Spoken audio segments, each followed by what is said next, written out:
Bienvenidos en esta nueva cápsula. Vamos a entrevistar a la kinesióloga Natalia Rivero. Ella se ha especializado en el área intensiva respiratoria y actualmente trabaja en la unidad de cuidados intensivos pediátrica del Hospital del Carmen. Muchas gracias, Natalia, por aceptar la invitación a esta entrevista. Hola, Bienvenida. hola, mira, bueno, como Andrea me presentó, soy Natalia Rivero, trabajo en una unidad paciente crítico pediátrico en el Hospital de Maipú, Hospital del Carmen, y mi rol en realidad ahí es como kinesióloga de cuarto turno, que significa que yo trabajo un día, una noche y tengo dos libres, que es muy distinto al rol de 8 a 5 o diurno Claro. que se ve generalmente en un kinesiólogo, extrahospitalario o intrahospitalario. Y este cuarto turno, ¿tienes roles? ¿Cuáles son tus roles? Porque me imagino que, por ejemplo, en el diurno hay un kinesiólogo que es respiratorio para esa área o esa unidad.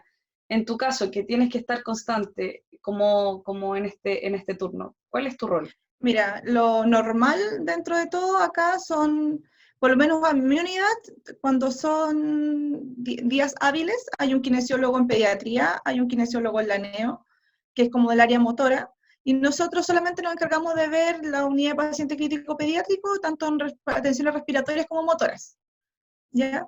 Pero en días inhábiles, sea fin de semana, feriado o noches, nos encargamos de las atenciones generalmente respiratorias de 4 unidades, tanto el servicio de urgencia, pediatría básico, neonatología y la UCI.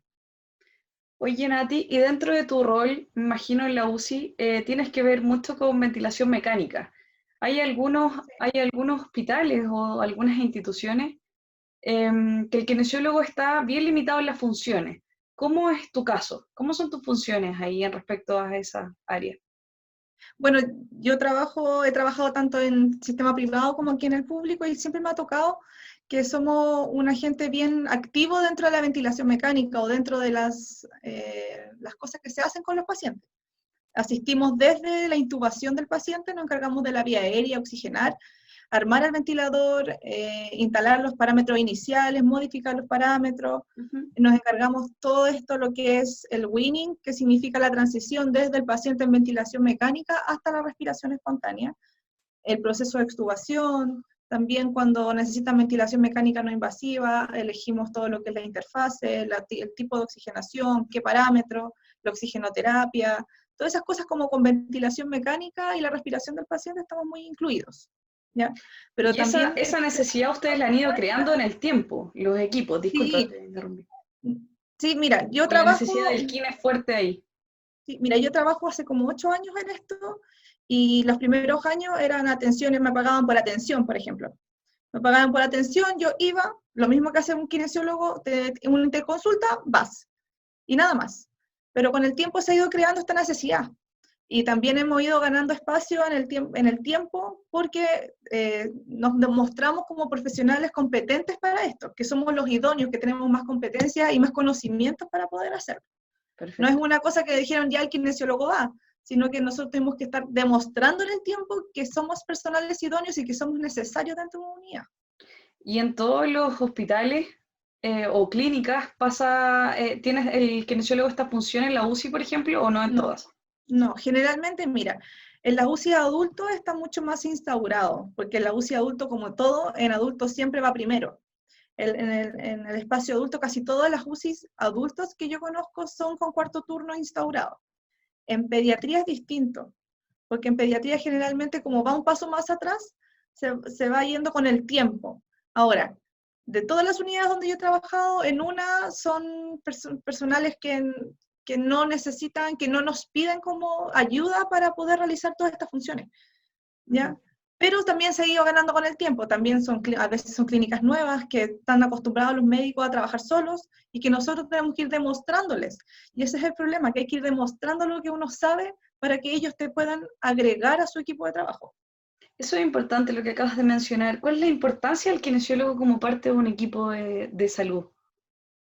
Aparte de la atención como directa con los pacientes, tanto kine, respiratoria como motora, también nos preocupamos mucho de todo lo que son los problemas como tecnológicos de los ventiladores, cosas, no sé, los manuales, muchas veces que no se sabe cómo funciona un ventilador y nosotros muchas veces sabemos las presiones que se tienen que ocupar o cuándo se va a acabar un balón de oxígeno, que son cosas súper básicas y que también uno lo hace dentro de como para el paciente y su entorno familiar, para la educación también.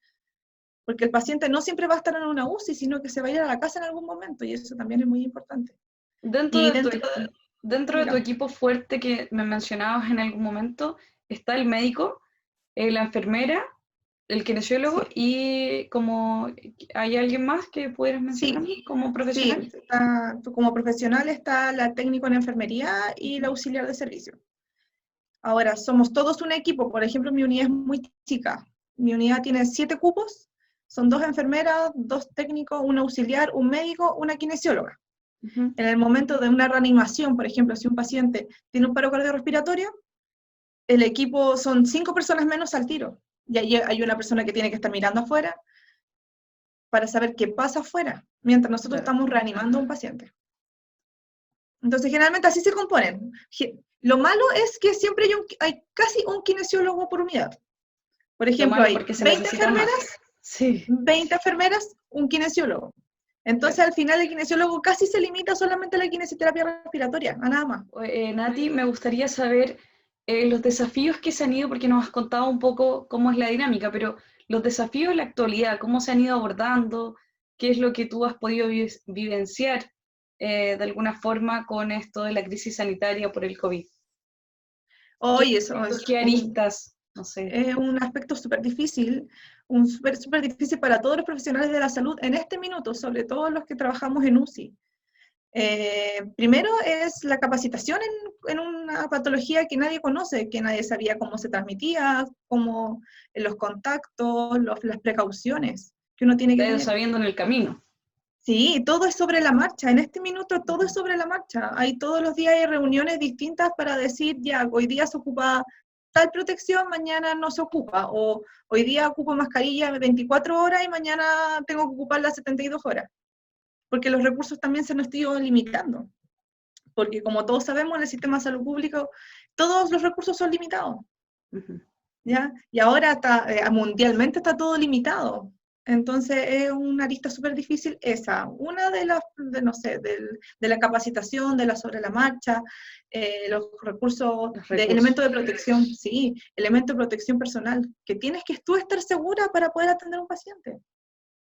Porque Ujú. tú no sabes, tú eres un vector para llegar a la casa o eres un vector para tus compañeros de trabajo. Y Entonces, eso me si yo me... imagino que emocionalmente también es bien fuerte, como no sé, el contacto con tu familia, el relacionarte con compañeros, cómo de alguna forma te aíslas en un medio que tienes que estar en contacto, Sí, porque mira, estás trabajando. en mi caso, por ejemplo, yo soy una persona que vive sola, ¿ya? Entonces yo llego a mi casa, hago todo lo que hay que hacer post turno, uno se baña con el hospital, se cambia ropa, hace todo como todo el recorrido, y resulta que yo estoy acostumbrada, no sé, a ir a ver a mis papás, que los visitaba constantemente, o a mis amigos, y todo, y eso se redujo a nada, por el miedo de que tener un papá que está cerca de los 60 años, que lo puedes contagiar y tú puedes ser la culpable de que se contagie. O sea, hay un También, auto-aislamiento. sí, un auto súper voluntario, pero en mi caso súper voluntario. A nosotros nadie nos dice, no, ustedes no se juntan con nadie.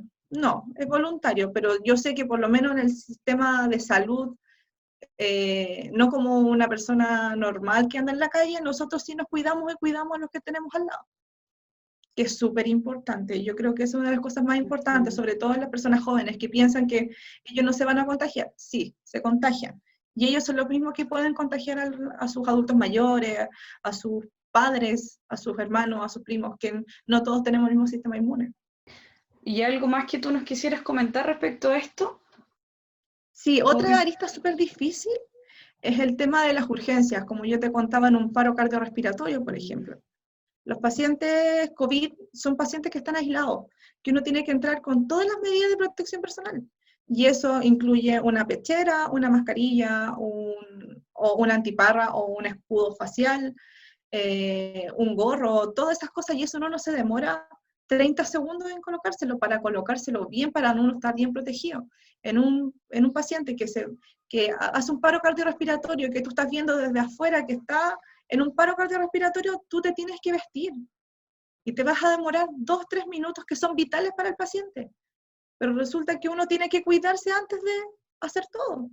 O sea, Porque tu trabajo conlleva el estrés y el desafío propio no sé, de la urgencia, digamos, del paciente crítico, pero además esto se suma a que hay pacientes aislados con este virus que se vino fuerte, ¿cierto? Que es un virus altamente contagioso. Entonces, de alguna forma, claro, este aislamiento que tienes que generar tú primero, tu autocuidado, genera un estrés adicional. Yo creo en que este hay momento varias cosas acá importantes de rescatar. Una es tu rol, que es fuerte, ¿cierto? En el área de UCI, porque es algo, tiene que haber un perfil de alguien que sepa actuar muy rápido, ¿cierto? Eh, que maneje todo. Además, tú contabas que manejan todo el área ventilatoria también, ventilación mecánica, invasiva, no invasiva. Entonces, es bien fuerte lo que el kinesiólogo, cómo se ha ido de alguna forma incluyendo en un servicio que es que antes, como tú decías también, la mayoría de las cosas la veía enfermería. Y hoy día las funciones del kinesiólogo se han ampliado porque obviamente el personal es la persona idónea con los conocimientos a nivel respiratorio, con los conocimientos a nivel de movimiento tanto ventilatorio como del cuerpo, que tú decías, aguquina respiratoria, motora, claro, porque tienes el conocimiento. Entonces, al y final también, nosotros somos los expertos en movimiento, si eso es, nosotros sabemos cómo se mueve todo sistema en este y minuto. también la importancia del kinesiólogo dentro de un equipo de salud. Ustedes se mueven como equipo a los distintos lugares y las distintas unidades dentro del hospital. Eso también es importante porque no trabajamos solos, ¿cierto? Siempre No. trabajamos en conjunto con otros profesionales. Es importante la comunicación y el trabajar en equipo, el saber trabajar en equipo. Bueno, Nati, muchas gracias por contarnos tu experiencia. Oye, En tu espero que día la haya. libre, en tu día libre estás conversando con nosotros, así que muchas gracias. Ya no hay ningún problema. Muchas gracias a ustedes y que estén bien. Chao, Nati, cuídate. Chao.